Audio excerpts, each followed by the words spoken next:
예, 오늘 본문 우리 고린도후서 13장 우리 1절부터 5절 말씀을 중심으로 너희는 믿음 안에 있는가?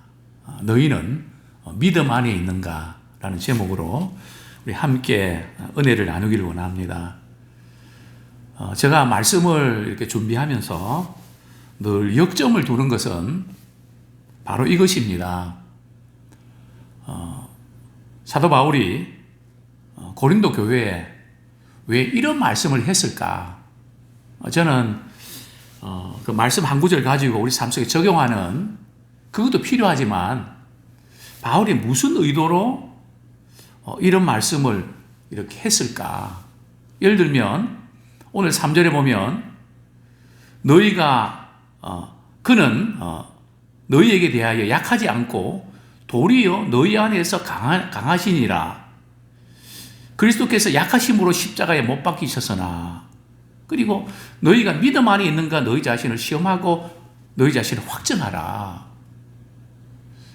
왜 이런 말씀을 했을까?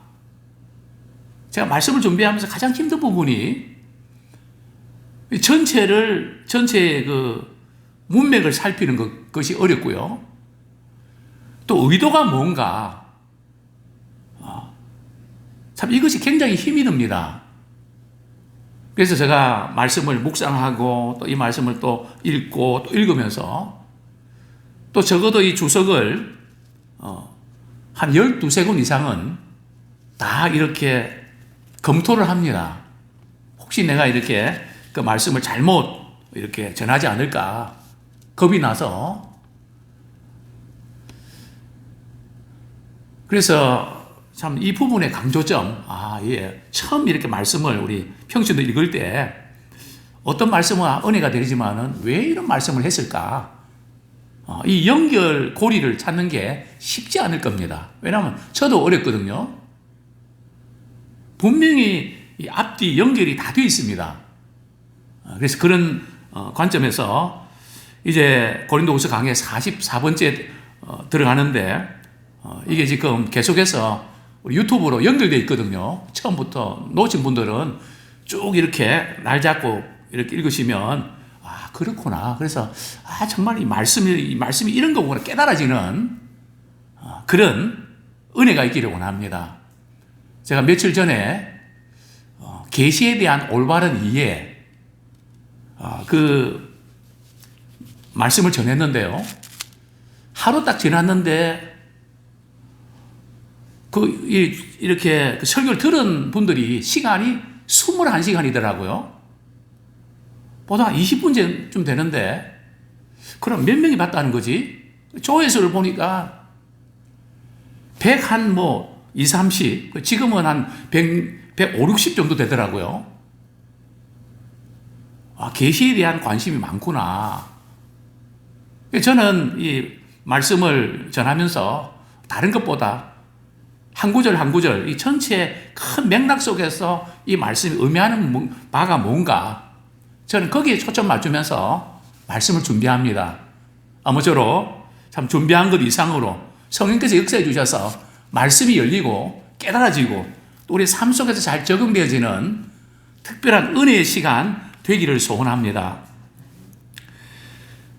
오늘 고린도후서 13장 우리 1절 같이 한번 읽겠습니다. 시작. 내가 이제 세 번째 너희에게 가리니 두세 증인의 입으로 말마다 확정하리라.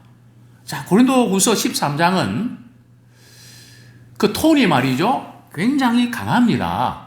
어떻게 보면 좀 위협적이기도 하고요.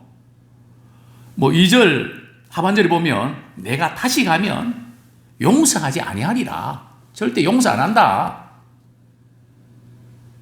아주 엄격한 경고의 메시지가 들어있거든요. 자, 그럴 수밖에 없는 것이 이제 바울은 고린도 교회를 개척할 때가 첫 번째 방문이거든요. 두 번째 방문은 고린도 교회가 여러 가지 어려운 문제에 봉착했다는 소식을 듣고 그 문제를 해결하러 갔다가 막 그들이 반발을 하고 막 대들고 막 그러면서 얼마나 속이 상했는지 참 눈물의 편지를 쓸 수밖에 없었던. 그러면서도 바울은 처음부터 성적으로 타락하고 또 복음의 기반을 흔드는 그런 자들, 거짓 사도들의 그 미혹들 절대 용서하면 안 되고 바로 잡아야 된다. 회개하고 돌이켜야 된다. 이걸 여러 번 경고했거든요. 그럼에도 불구하고 뭐 어때? 뭐 그렇게 가볍게 여기는 그것이 우려되어서 오늘 본문에 보면 세 번째 방문할 텐데 두세 증인의 입으로 말마다 확정하리라. 이게 무슨 뜻일까요? 증인이 필요한 것은 이 범죄자들, 이제 교회에서 말이죠, 이렇게 징계를 하고 처벌을 해야 되는데, 처벌하려고 그러면 교회 안에서의 판단을 해야 되지 않습니까? 이 판단할 때는 항상 신명기 우리 19장 15절에 보면 두세 사람 이상이 증인이 있어야 되거든요. 그래서 항상 이제 교회에서도 어떤 문제가 생기면 제일 먼저는 그 당사자가, 두 사람과 아니 그 당사자와 이렇게 본 사람이 그러면 안 된다고 이렇게 권면했는데 그래도 안 듣거든요. 그럼 어떻게 합니까? 그냥 다른 사람을 데리고 같이 가서 말이죠, 또 권면합니다. 또 그래도 안 들으면요, 이제 교회에다가 말하고, 그래도 안 들으면 이방인과 세리같이 여기라. 교회에서도 징계할 때 절차가 있거든요. 그래서 두세 증인, 이제 이 범죄자들을 이렇게 처벌을 하는데 그냥 한 사람 이야기 듣고 쏠리면 안 되고 양쪽 이야기 다 듣고 그리고 판결하려고 한다. 이제 이것을 이렇게 편지를 통해서 전하게 되었죠. 자, 그 다음 2절 말씀 같이 읽겠습니다. 시작. 내가 이미 말하였거니와 지금 떠나 있으나 두 번째 대면하였을 때와 같이 전에 죄 지은 자들과 그 남은 모든 사람에게 미리 말하노니 내가 다시 가면 용서하지 아니하리라. 바울은 그동안 범죄한 사람들에 대해서 회개의 기회를 충분히 줬습니다. 첫 번째 방문하고 두 번째 방문하고 나서도 한참 시간이 지났거든요. 그러니까 회개하고 돌이킬 수 있는 시간을 충분히 줬습니다. 그런데도 그것을 받아들이지 않고 뭐 어때? 그렇게 계속 고집하고 있는 사람들을 향해서 내가 이번에 이렇게 가면 용서하지 않겠다. 용서하지 않겠다는 의미가 뭘까요? 계속해서 미워하겠다는 뜻일까요? 그게 아니고요. 징계하겠다는 겁니다. 교회에서 이렇게 처벌하겠다는 거죠. 이전에는 교회에 좀 문제를 일으키면 처벌을 했죠. 그 처벌이 뭔가 하면은 성찬 참여 못하도록 말이죠. 또 그리고 전도회나 이런 데 참석 못하도록, 또 심지어 이제 예배에 참석하지 못하도록 얼마 동안 나오지 말라고, 그리고 그래도 말 안 들으면 아예 교회에서 쫓아내는, 그걸 이제 출교라 그러죠. 그래서 용서하지 않겠다는 것은 이제 징계하고 처벌하겠다. 왜냐하면 교회가 그렇게 하지 아니하면 자꾸 그 안 좋은 것들이 물이 들거든요. 오늘 한국 교회의 가장 어려운 부분들이 이 징계가 없어져 버리면서 참 교회다움이 추락해 버리는 그런 참 아픔이 있는데요. 이제 바울은 고린도 교회 그 범죄한 사람들을 내가 이번에 가면 내가 용서하지 않겠다. 자, 그 다음에 3절 같이 읽겠습니다. 왜 그런가 하면 시작. 이는 그리스도께서 내 안에서 말씀하시는 증거를 너희가 구함이니 그는 너희에게 대하여 약하지 않고 도리어 너희 안에서 강하시니라. 자, 고린도 교인들이 바울에게 뭘 요구를 합니까? 그리스도께서 당신 안에서 말씀하시는 증거를 내놔라. 그리스도께서 말씀하시는 증거가 있냐? 그것을 자꾸 요구했단 말이죠. 근데 이 증거를 요구하는 것이 잘한 것일까요? 잘못된 것일까요? 그것부터 먼저 따지고 들어가야 되죠. 고린도 교인들이 바울에게 말이죠. 그리스도께서 말씀하신다는, 당신을 통해서 말씀하신 증거를 내 보여달라고. 그게 잘한 걸까요? 잘못한 걸까요? 잘못한 거죠. 바울의 사도성을 의심했거든요. 왜 그런가 하면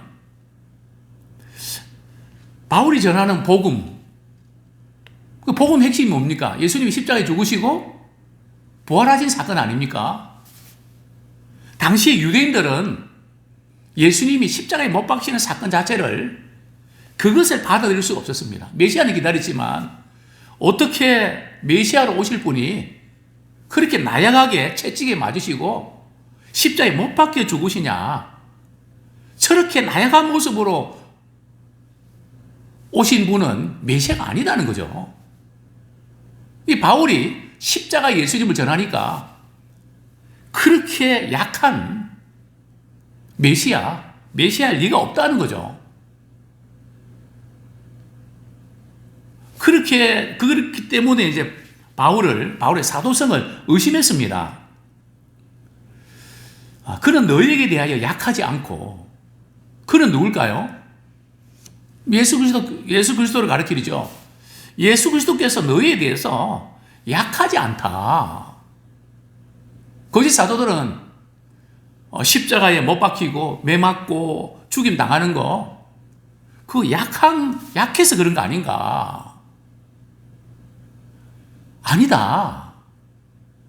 우리의 죄를 대신해서 또 우리를 구원하시기 위해서 사랑의 능력으로 우리의 죄를 담당하신 것이지 예수님이 약해서 십자가에 못 박힌 것이 아니다. 오늘날도 그렇지 않습니까?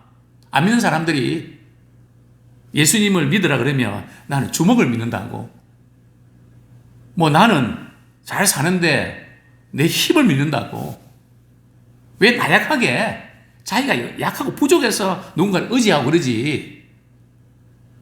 그러면서 믿는 사람들을 되게 약하게 보지 않습니까? 또 우리가 전도할 때 좀 부끄럼 타는 것도 뭔가 우리가 약해서 말이죠.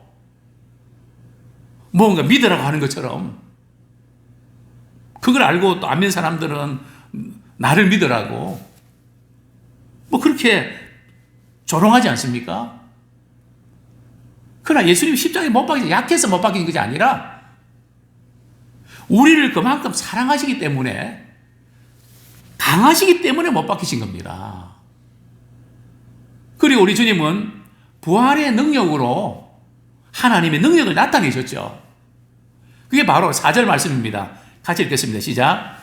그리스도께서 약하심으로 십자가에 못 박히셨으나 하나님의 능력으로 살아계시니 우리도 그 안에서 약하나 너희에게 대하여 하나님의 능력으로 그와 함께 살리라. 즉 예수님의 십자가의 고난은 하나님의 능력이 강함을 나타내는 사건이라는 거죠. 마찬가지로 바울 일행도 말이죠. 복음을 전하는데 거짓 교사들이, 사도들이 바울을 바라볼 때 바울은 늘 고난당하고 약하고 힘이 없고 그런 모습. 그러니까 바울 따라가 봐야, 바울을 이렇게 쫓아가 봐야 별 볼이 없다는 거죠. 왜 약한 그런 모습들을 가진 십자가의 복음 전하는 왜 그 약한 그거를 받아들이냐. 그래서 지금 바울은 그 부분에 대해서 이제 변호하는 거거든요. 내가 복음을 위해서 고난당하는 것은 약해서 그런 것이 아니라 그리스도의 능력이 나타내기 위해서 그런 거다.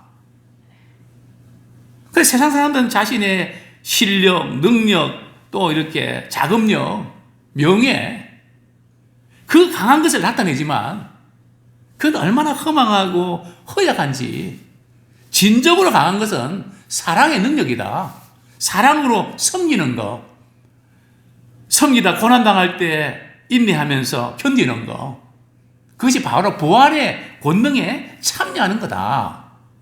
이제 그것을 이제 강조하고 있는 겁니다. 자, 5절 말씀 우리 같이 한번 읽겠습니다.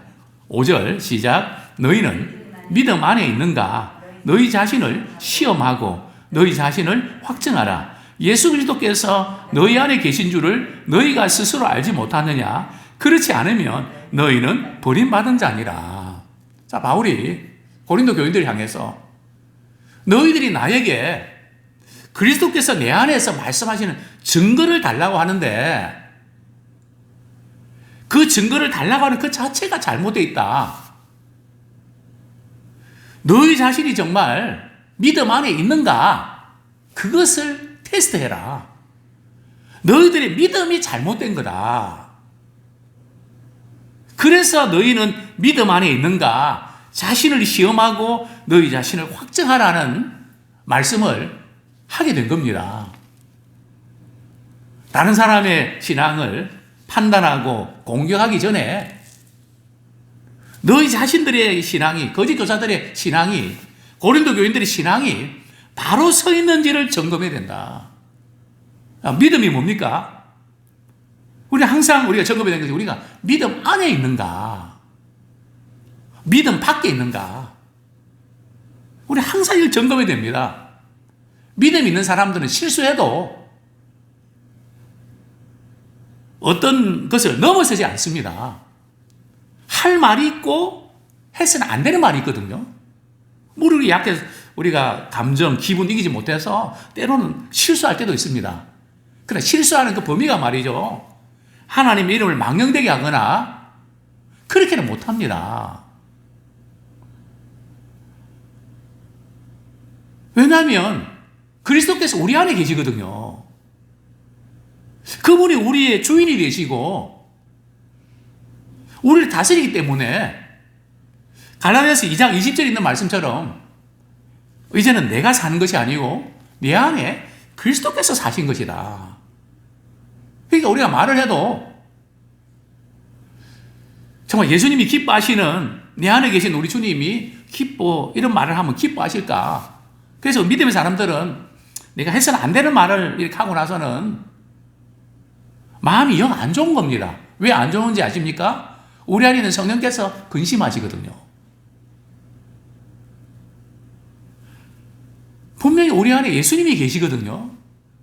그래서 우리가 말을 할 때도, 우리 생각할 때도 예수님이 기뻐하지 않는 생각을 하게 되면 내가 왜 이런 생각을 하지? 금방 우리는 바꾸고 교정을 합니다. 또 행동할 때도 실수하고 넘어질 때도 있지만 회개하고 돌아서고 또 바로 잡습니다. 왜냐하면 항상 우리 예수 그리스도께서 내 안에 계신다는 거기서부터 출발하거든요. 뭐 내 생각, 내 기분은 뭘 못하겠습니까? 그러나 우리는 내 안에 예수님이 계시기 때문에 그렇게 못합니다. 하라고 해도 못합니다. 그 너희가 믿음 안에 있는가? 믿음 안에 있다는 것은 뭔가 하면 바로 예수 그리스도에게 말씀을 주시는데도 말씀은 그렇지만 하고 피해가냐? 내 생각과 내 기분이 좀 용납 안 해도 말씀이 그러니까 제가 그렇게 하겠습니다. 참 우리 주님이 말씀으로 우리 가운데 도전해 주실 때 우리는 거기에 따르는 거거든요. 말씀은 주님 아무리 그렇게 하셔도 저는 마유입니다. 그분은 점검하셔야 됩니다. 너희가 믿음 안에 있는가? 막 여러 가지 마음에 안 들고 막 이런 부분이 그 믿음의 중심이 잘못돼서 그런 거 아닌가? 예수 그리스도 안에 있지 않아서 그렇지 않는가? 분명한 것은 말이죠. 우리가 예수 그리스도 안에 있으면 하나가 됩니다. 근데 예수 그리스도 안에 있지 아니하면 아무리 잘해줘도 하나가 될 수가 없습니다. 영이 다른데요. 우리가 실수하고 해도 뭐 남편과 아내가 서로 생각이 다르고 그래도 남편도 말씀 안에서 예수님이 이렇게 생각하면 기뻐하실까? 예수님 안에 들어가거든요. 또 남편도 아내도 같이 예수님께서 이렇게 하면 기뻐하실까? 그러면 금방 또 합해진단 말이죠. 근데 아니면은 계속해서 평행선 그리다가 끝까지 죽을 때까지 끝납니다. 교회 다니도 마찬가지죠. 정말 저분이 믿음 안에 있는가? 저분이 자꾸 믿음이 있다면 어떻게 저럴 수가 있을까? 물론 우리는 실수할 수 있기 때문에 그럴 수 있죠. 그러나 우리가 이렇게 지나고 돌아보고 보면서 그게 잘못됐구나. 궤도 수정을 한단 말이죠. 성경은 말씀합니다. 그리스도께서 너희 안에 계신 줄을 너희가 알지 못하느냐? 그렇지 않으면 너희는 버림받는다. 그러니까 그리스도께서 내 안에 계신다는 것을 모르고 신앙생활하고 교회 생활하면 그 사람은 버림받은 자일 가능성이 높다는 겁니다. 뭐 교회만 다니고 직분 받고 그렇다고 해서 다 천국 가는 게 아니고요. 오늘 본문에서 너희가 믿음 안에 있는가? 이것은 나 예수 믿고 구원 받았는가? 단순한 구원 문제가 아니고요. 우리의 삶이 말하고 생각하고 행동하고 판단하고 모든 삶의 가치관이 매 순간 정말 주님이 기뻐하신 거기에 이끌리고 있는가? 우리 믿음의 사람은 말씀에 이끌리고 성령에 이끌리고 예수님께 이끌립니다. 예수님의 십자가 사랑에 이끌린단 말이죠. 그래서 우리는 뭐에 붙잡혀 있는가? 우리는 그리스도께 붙잡혀 있는 것을 잡으려고 우리는 쫓아가는, 달려가는 그런 우리가 되기 원합니다. 그래서 늘 우리는 점검해야 됩니다. 우리가 말하고 생각하고 행동할 때 우리 실수할 수 있거든요. 그때마다 믿음 안에 있는가? 예수 그리스도 내 안에 계신데 내가 이렇게 하면 되는가? 우리 주님이 어떻게 생각하실까? 늘 우리가 점검하면서 믿음 안에서 확신 안에 거하는 우리가 되기를 소원합니다.